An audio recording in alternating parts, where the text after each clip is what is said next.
Hey everyone, welcome back to the channel. In this video, we're going to dive into something that's on every koi hobbyist's mind sooner or later. How to select koi at the time of purchase. Now, I'm not just talking about picking a fish that looks pretty in the tank.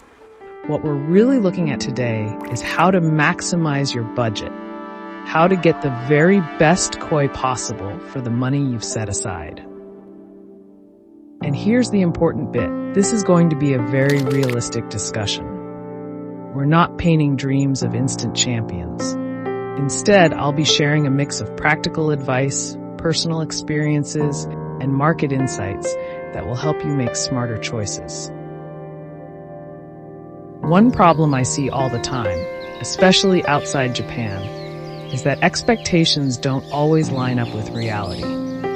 Some retailers hype up fish without fully understanding the Japanese market, while some hobbyists jump in without enough background.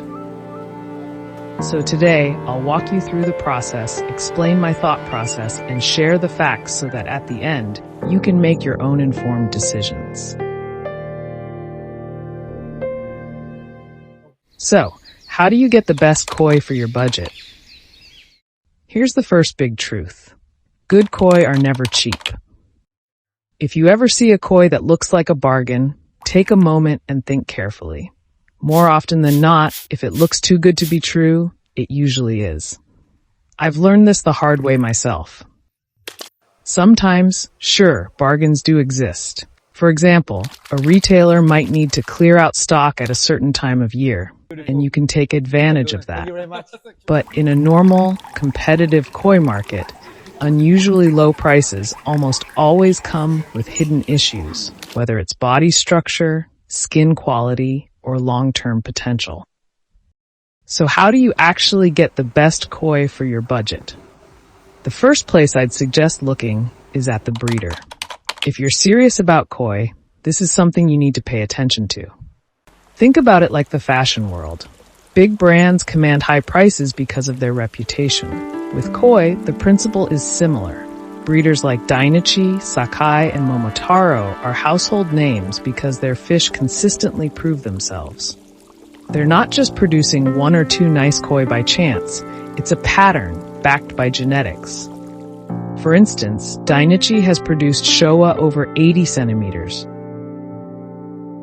Quhaku that reached 90 centimeters to over a meter, and Sansai that repeatedly hit that magic 1 meter size.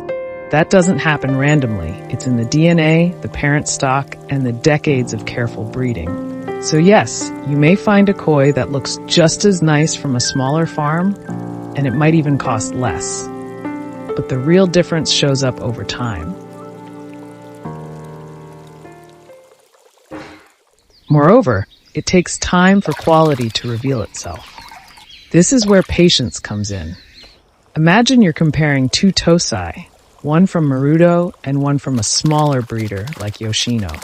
At first glance, the Yoshino fish might even look better. Bright colors, strong pattern, very appealing. Meanwhile, the Marudo fish might look a bit unfinished. But here's the thing, with Marudo koi, the quality often reveals itself slowly. By the time both fish are Nisai, the difference becomes clear. The Yoshino fish might hit a growth ceiling and start to lose balance, while the Marudo koi keeps developing. Bigger frame, stronger body, and the ability to handle growth pressure without deforming.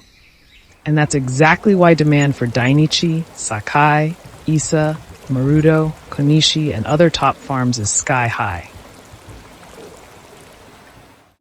I've seen it myself at auctions, bidding wars that push prices up to incredible levels. Even the entry-level fish from these breeders start much higher than what you'd pay at a smaller farm. So here's the decision you need to make. If growth, size, and long-term potential matter to you, it might be worth paying the premium.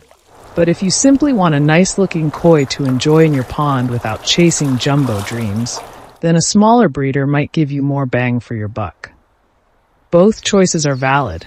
It just depends on your goals. So, why famous breeders aren't always the best deal? Now here's something I don't often hear people say. Buying from a famous breeder isn't always the smartest move if your budget doesn't match their quality level. Let me explain. Entry-level Tosai from Dainichi or Sakai or Momotaro might cost $3, $4, even $500. Yes, they carry great genetics. I may still buy this high quality as my customers request. For the same money, you could go to another high-level breeder and pick up something much stronger. Take Marudo, for example. This breeder is just down the road from Dainichi and produces some incredible Quhaku. The prices are more reasonable. For $300 to $500, you'll likely get much better quality at Marudo than at Dainichi. When selecting the koi, I focused on the breeders that have good quality koi with reasonable price. And honestly, that was the right call. The fish you bring home should be about quality, not just the name. Next, don't just chase the name or the gender. Another common myth in koi keeping is that you must buy females. Yes, historically, females were preferred because they reached larger sizes and had more volume. But in the last 10 years, things have shifted dramatically. Male koi at top farms are now reaching incredible sizes. At the All Japan Koi Show, I've seen male koi in the 90 centimeter class winning grand champion in the male division. That's huge. And across multiple size classes, big-bodied males are showing up everywhere. Many of the weaknesses we used to associate with males, thin bodies, lack of longevity, just aren't there anymore, especially in lines that focus on bone structure. Here's the kicker. Females often cost 3 times as much as equivalent quality males. So if your budget is under $1,000 for Tosai or Nisai, buying male is almost always the smarter move. You'll get much higher quality without making painful compromises. Even in the $1,000 to $2,000 range, males often give you more value for money. Yes, there are good females at that price point, but at famous farms like Sakai or Dainichi, that budget won't stretch very far. Personally, I own a lot of incredible males, and I'm not alone. Many serious hobbyists in Japan and Asia are now going the same route. The gap is closing fast, and I believe it won't be long before males are competing head-to-head with females for the very top awards. Finally, learning koi appreciation. Now let's talk about appreciation.